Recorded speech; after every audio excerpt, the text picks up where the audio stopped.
Well, you're very welcome to the Betfred Boxing Show with myself, Don McGuinness, Anthony $1 Million Crolla, as ever. And we're joined this week by Boxing Socials Rob Tebbutt. Plenty to get through, of course. We had a weekend of shocks. Plenty of good stuff to look forward to, both here and stateside as well. So we'll crack on. Anthony, I know it was your birthday this week as well. So have you celebrated in style?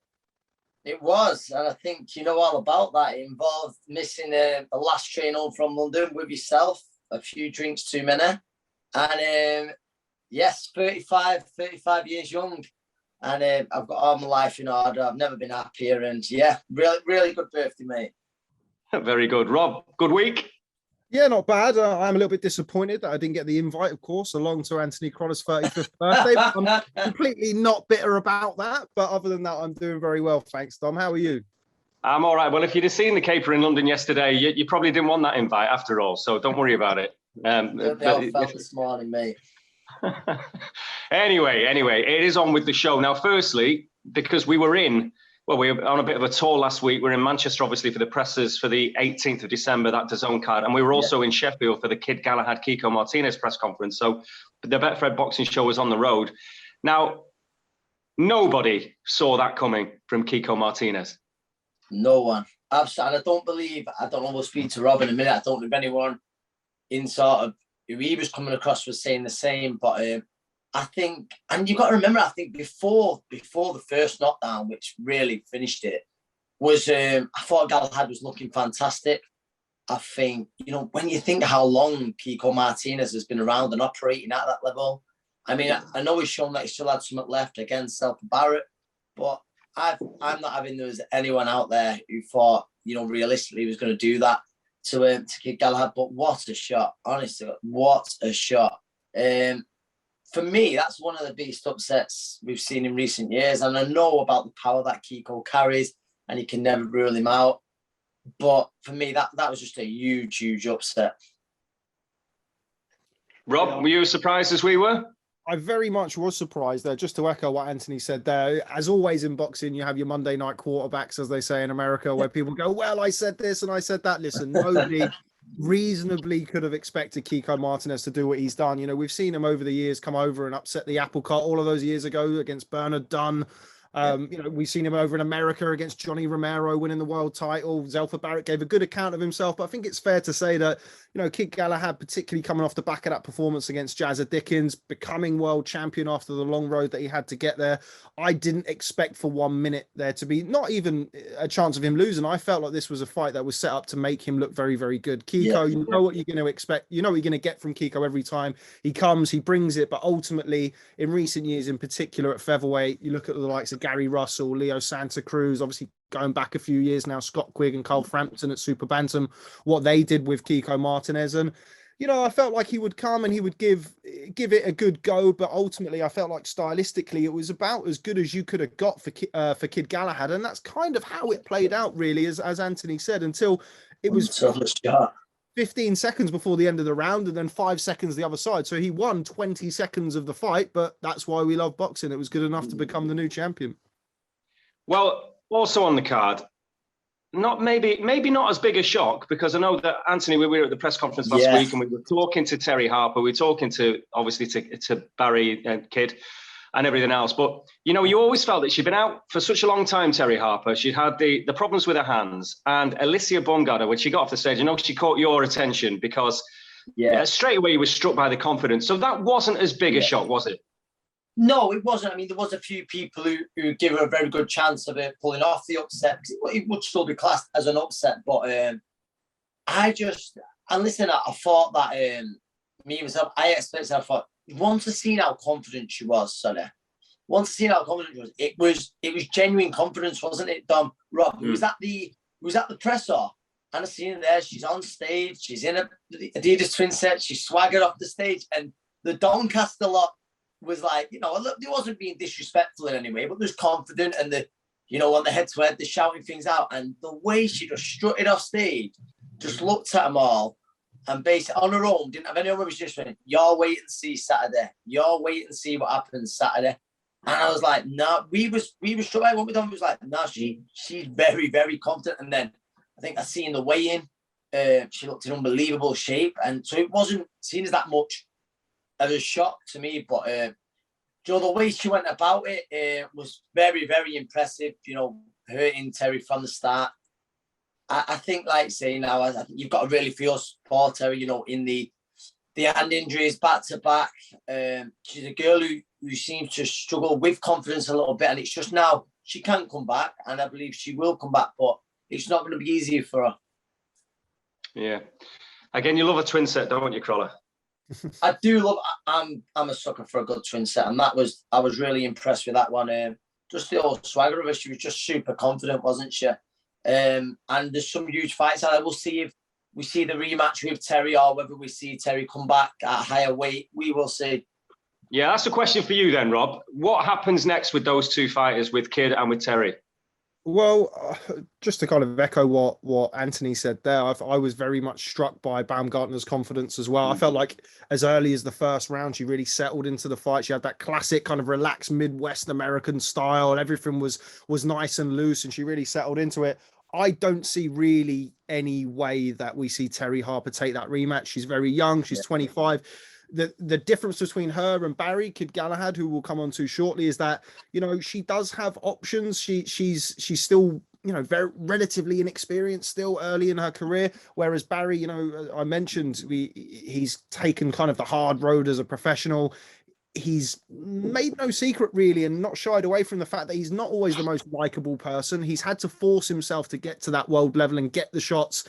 For him to move up to 130 pounds, I know we heard the rumors about him being tight at the weight. He would have to start all over again, which is very, very difficult to do without the fanfare behind you, without being a big name, going up in weight against bigger guys and having to force yourself back into position to challenge for a world title. I think there's no way that he doesn't take the rematch against Kiko Martinez. And look, other than those 20 seconds, he completely dominated the fight. And, if it's looked upon as we got careless, we switched off for those 20 seconds or for that split seconds when he got caught with the right hand, I think he'll fancy his chances of correcting that. But of course, it's easier said than done when you come off the back of it was a brutal knockout. There are stoppages and then there's knockouts, and that was as conclusive as an ending as you could possibly see. But I feel like we see Galahad take the rematch, whereas I feel that the Harper Baumgartner fight was so one-sided really from the first bell that I can't see a way that Steffi Ball, the manager, of course, of Terry Harper, decides to take that rematch. I think we see her go another direction. Anne, would you agree with that? And also, Anne, as well, can you remember a more conclusive KO than that? Oh, it's you'd have to.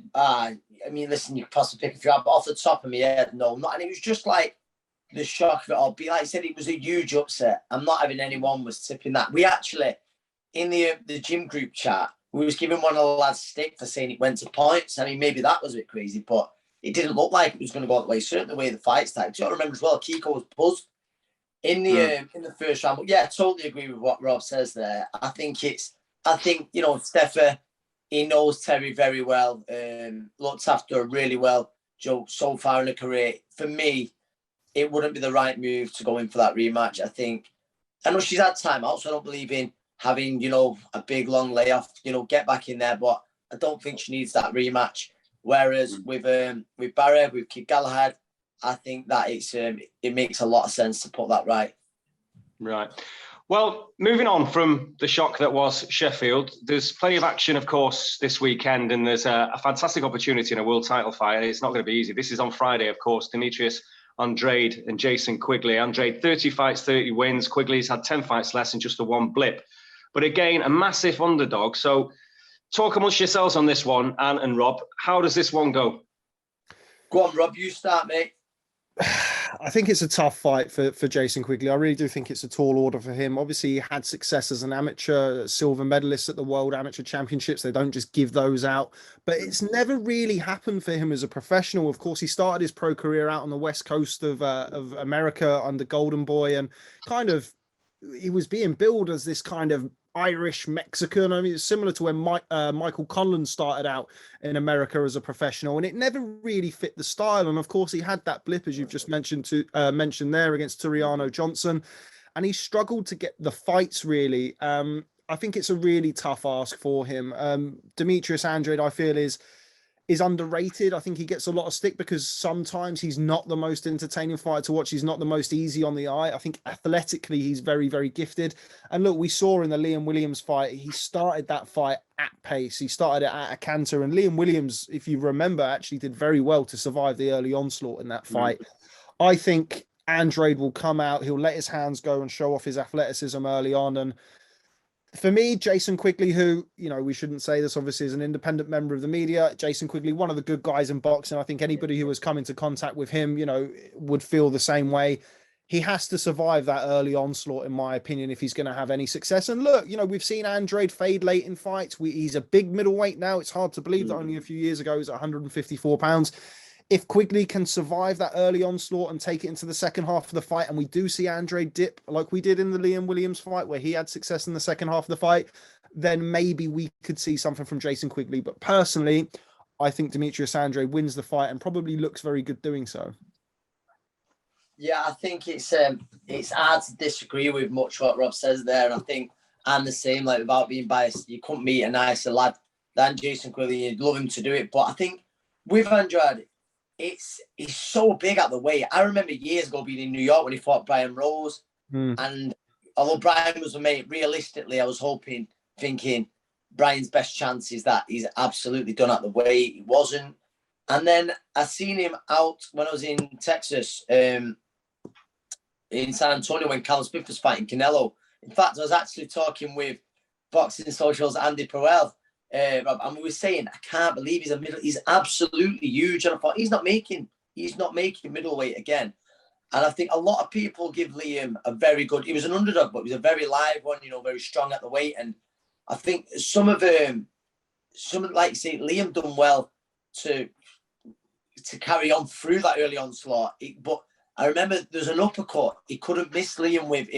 But it's how he was disguising it. And you think Andy Lee's got a great boxing brain and he's been looking over Jason Quigley. But I think it's essential. He's got to start fast. He's got to start well. I think tries to start too fast and he walks on to something like that. And I think he's got to look to build into the fight and have success. And I think win that fight, I'm not saying by stoppage, but the second half is where that fight is going to be won, you feel, if he is to do it. But listen, he's really up against it. Let's not make too much about it. Well, you don't fancy Quigley, you two. Well, let's just have a listen in, see what Darren Barker, former world middleweight champion, of course, what he thinks. He's been talking to our producer, Josh. Tough fight against Demetrius Andrade. He's got probably the most awkward style in boxing at the minute. So unorthodox, but very good at what he does. Quick hands, good quick reactions.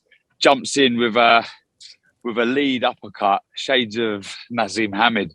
Not seen anyone really do it since Naz, but very good fighter and probably one of the most avoided fighters in world boxing. So credit to Quigley, he's taking his shot, but he's going to have to fight out of his skin. I'll be rooting for him. I'm a big fan of Jason as a fighter and personally. So hope the luck of the Irish shines through on Saturday night. Definitely, and he's been around that Tyson Fury camp, trained by Andy Lee, and so he's been around good people in the build-up to this one, Jason. Yeah, I mean, that can only spur him on. Been around those fellow champions. Tyson, I mean, can lend and offer lots of advice on how to deal with a big-time pressure, little technical and tactical bits of advice that you can lend as well. So it doesn't get much better than that. And obviously his coach, Andy Lee, I mean, a great fighter once and a brilliant coach who is technically sound. They'll come up and they'll devise a winning game plan. I've no doubt. It's just over to Jason to then go and implement it and make sure he can sort of try and get the win on Saturday. It's a tough call, but he's got the right team around him. He's certainly got the ability to cause an upset. And if I was to get your prediction for that one, what would you be going with, Darren? Like I say, I'll be rooting Jason on. I'll be rooting for Jason and really hoping he can do the business. But if I'm deadly honest, I'd have to go towards an Andrade points win. Well, as ever, a very relaxed Darren Barker, just taking his time, having a little stroll. But of course, like yourselves, he doesn't really fancy Quigley. Hopes he does well, but it's more hope than expectation. But in terms of stateside and staying there because there's another biggie. There's a welterweight clash, which again has got a lot of people talking because Terence Crawford, who of course hasn't really put a foot wrong as a professional, and Shawn Porter, who has 3 defeats, but again can push absolutely anyone all the way. So again, I'm sure you're favouring Crawford in this. Do either of you give Porter much of a chance? First of all, what a fight. This is like one of them on paper, one of the fights of the year, one I'm certainly looking forward to the most. Listen, I think you look throughout Porter's career, absolutely no one's had an easy night with him and the quality of fighters that he beat. You forget how hard he pushed Spence, but I'm one of the people who think this is the first time we're going to see Shawn Porter not beat pretty convincing. I'm a massive Bud Crawford fan. I think he can do it all. I think how he can, he's the complete box for me, long range or switch or close. And I feel like he's getting better and he's really in the prime of his career. And I believe that this fight has been, I can't say it's been chosen because it's been ordered, hasn't it? But I think he makes a statement Saturday. And I'm not saying he gets Porter out of there, but I think he wins very well. Rob? Yeah, I mean, it's a fight that I've looked forward to for a long time, but I've looked forward to Terence Crawford, as they say in America, crossing the street. And we've seen in the last few years, his welterweight resume. And indeed, if you look back at his junior welterweight and his lightweight resume, it hasn't had those marquee names, those stellar names. I mean, you could arguably say that his best win still is Victor Postol, who was coming off the win against Lucas Matisse at 140. At 147, Al Heyman, PBC have had, a stranglehold on the welterweight division for the last 10 years or so. We've not seen him in with your Danny Garcias, your Keith Thurmans, of course, Errol Spence. We hope to see that sometime soon. Shawn Porter is, in my opinion, the stiffest test of his career, but I just feel like now, as Anthony just said there, I feel like Crawford's in the prime of his career. And, if you speak to Terence Crawford, for all of his skills and all of his sublime work inside the ring, he's also a bit of a tough guy. He's a bit of a nasty piece of work, which, you often find from them elite level guys. They can really do it all. And I feel like this is his opportunity now to really rubber stamp that, to prove to some of the naysayers, which is, it seems crazy to think, a 3-weight world champion, former undisputed champion, but through no fault of his own, he hasn't had those marquee opponents. 140 pounds when he was there, it wasn't stacked with your Josh Taylors, your Zepadas, your Ramirez, Prograis, etc. This is now his opportunity to really rubber stamp what he's been anointed as over the last few years and do so against somebody who hasn't been beaten clearly or convincingly. Kell Brook, Keith Thurman, Errol Spence, all in very, very close fights. Your Dennis Ugas, all right, Shawn Porter got the win in that fight, but it was a very close fight as well. I hear at least that Shawn Porter is very, very tight at the weight. It's not something that's a surprise to people who have followed his career. We've seen him have to cut his hair off and all sorts of stuff to make weight in the past. I feel like he makes a good start. He's obviously very physical, Shawn Porter. He's very experienced. He knows how to look after himself. But I think Crawford maybe survives a few hairy moments early in the fight while Porter's fresh before he breaks him down. And I could see the second half of the fight, Crawford certainly putting the distance between the two on the scorecards, if not forcing a late stoppage. But I'm really looking forward to it, more so really to really see how good Crawford is at 147 pounds. We have a perfect opponent in Shawn Porter to really gauge that and give us a good barometer of how he stands at welterweight. Yeah, of course, the naturally bigger man. They've known each other since they were kids, but never even shared around because of the size disparity between them when they were kids. So it will be interesting on that point in terms of the weight. That Shawn Porter, you're saying about the size, like obviously he was a lightweight Crawford back in the day, but I'm right in saying Porter holds a win over Usyk in the amateurs. Am I right in saying that? He boxed at 165 pounds. He boxed at as an amateur. So obviously now at 147, and he holds a win over unified heavyweight champion Alexander Usyk. It's one of those great pub quiz boxing questions, isn't it? Well, your opinion, you two. So let's get another opinion. And again, it's our man who's walking around the park, having a bit of fun. Darren Barker. Two tremendous fighters, arguably the pound for pound number one, some might say, in Crawford, up there with Tyson, Canelo, and Usyk. Porter, though, it doesn't get much tougher against Porter. From round one, he's going to bring that all-action style. He's going to not stop throwing punches. He can punch. He's aggressive. He's a very good fighter. And really wants to upset the apple cart and be the champ. So Crawford's going to have to be at his best. But I fancy Crawford there. I fancy Crawford on points. I think Porter's tough enough to hear out the final bell. He's got that experience as well that he can call on if things do get tough. But Crawford's a very, very good fighter. Switches so well, punches with both hands. Boxing IQ's spot on. So I think safe money, being that we're talking about Betfred here, is probably Crawford points.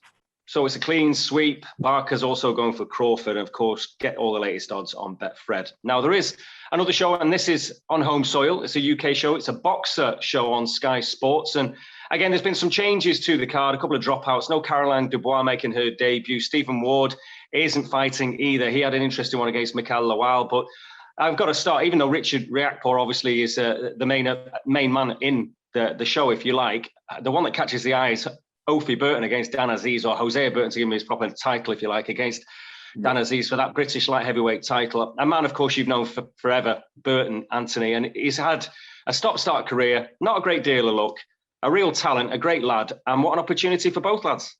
It is for both lads, and I'm going to say the old thing out of them. We rarely see a bad British title fight, which I think I say so often on this show, and I don't believe this will be any different. Really, like, Dan Aziz, he's come up sort of quietly, and people in the trade, they rate him very highly. He's worked for his British title shot. Ophi's certainly waited a long time for his, so he doesn't want to let this slip. And I think so at this point in his career, where Ophi's really, got to go out there Saturday night and put on a solid performance and pick up that British title for the second time. I think he will be the only Romany traveller not to have won the British title twice. So it's a nice bit of history there. But Dan Aziz will have other plans, but I think that's without doubt certainly the fight that catches the eye on the card, and that's in no way being disrespectful to Richard Riakporhe, who's back out again. Tasha Jonas, late addition to the card, so I will be there with both of them. Yeah, but I'm looking forward to it. Good show, good solid show, and the debut. I'm sure Rob can tell us more of the Azim brothers. Is it, Rob? I hear a lot of good stuff about them. Yeah, very much so. I'll just start on the Azim brothers. The first time I watched Adam Azim in the flesh, I mean, we'd seen him have some kind of low-key bouts at the early on stage of his career, but I actually watched him in a couple of sparring sessions against Luke Campbell while Luke Campbell was preparing for Ryan Garcia. And Anthony will know this better than anybody. Sometimes you have fighters who are great in the gym and not great on fight night, and vice versa. Luke Campbell, while I wouldn't say he's not great on fight night, is a very good sparrer. He's somebody who doesn't lose many rounds in sparring. Yeah. He's excellent in the gym. And I watched Adam Azim give a very, very good account of himself. And at the time, he was only 18 years old, I believe, or 18 or 19 years old. Really fast hands, fast feet, good solid power. He has that ignorance of youth where he wants to go out there, he wants to show you his athleticism, let his hands go, rat-a-tat-tat combinations. And I think he's somebody to be really excited about. His brother Hassan Azim, he's probably he's the bigger puncher out of the two, I would say. He carries power in both hands. He's a more languid, loose style as opposed to Adam, who is very frenetic, likes to let his hands go in combinations. But I'm excited to see the debut of Hassan Azim and of course the return of Adam Azim, new signings with Boxer and of course Shane McGuigan. So I feel like they'll be very exciting. I'm looking forward to seeing their journey as professionals. But just touching on Hosea Burton versus Dan Aziz, I was very impressed with Hosea Burton's last bout against Liam Conroy. I thought he was excellent, particularly coming off the Ricard Bolotnik's loss. And I give him I make him quite a good favourite against Dan Aziz, who's somebody who, as Anthony says, is well known in the trade as a very good fighter, very capable. But I just feel like the additional seasoning of Hosea Burton, the experience of him over the years will ultimately prove to be enough. I feel like he's a difficult fighter to win rounds against, particularly with Dan Aziz's style. And I could see Hosea Burton winning that on points decision. Yep, it's a decent card. Nick Campbell, Florian Marku also on that as well. But just give us an insight then, Rob, before we wrap this up. Boxing Social, what's in the diary? What are you up to? Well, at the minute, I am my primary role at the minute is a personal assistant to Andy Purawal, who is, of course, quite right as well. He's on his tour of the States. He certainly is, yes, spreading the word of Birmingham across America. But yeah, no, we're very, very busy at the minute, as everybody is. You know, it's a very busy end to the boxing schedule. Of course, we've had 18 months or almost 2 years of people being backed up with backlogs of fights. So we've got the Sky Show this weekend, and then after that, there's obviously Crawford Porter. So I'll be up to the wee hours of the morning. And then a really heavy schedule to end the year. We've got Teofimo Lopez next week. We've got Devin Haney the following week. Vasily Lomachenko. That's all in America, of course. And then we've got December the 11th, Eubank Jr. versus Liam Williams. Conor Benn and Katie Taylor return on the same card in Liverpool as well. So we're very, very busy. I'm very, very tired, Dom. But it's certainly preferable than the 18 months. Listen, you could be working for a living. Stop it. Anyway, Anthony, you didn't make the list for I'm a Celebrity. Never mind. Better luck next year. You might well do it. But I know you've got a busy time anyway. I have, mate, especially this weekend. I'm at the St Andrews Sporting Club in Glasgow Friday night. Then I've got the pleasant train ride from Glasgow to London. If you make the train. If I make the train, yes. If I make the train. And I'm at the Boxing Show. I'll be in the corner of both Hosea Burton and Natasha Jonas. So yeah, busy weekend of boxing. And you can get a few more drinks for your birthday. I'm sure you can get the weekend out of it anyway, at least. Let it drag on a bit. 35 once. Yeah, exactly. Right, fellas, it's been a pleasure. Enjoy all the action at the weekend as well. Of course, check out Betfred for all the best odds. Thanks for watching the Betfred Boxing Show.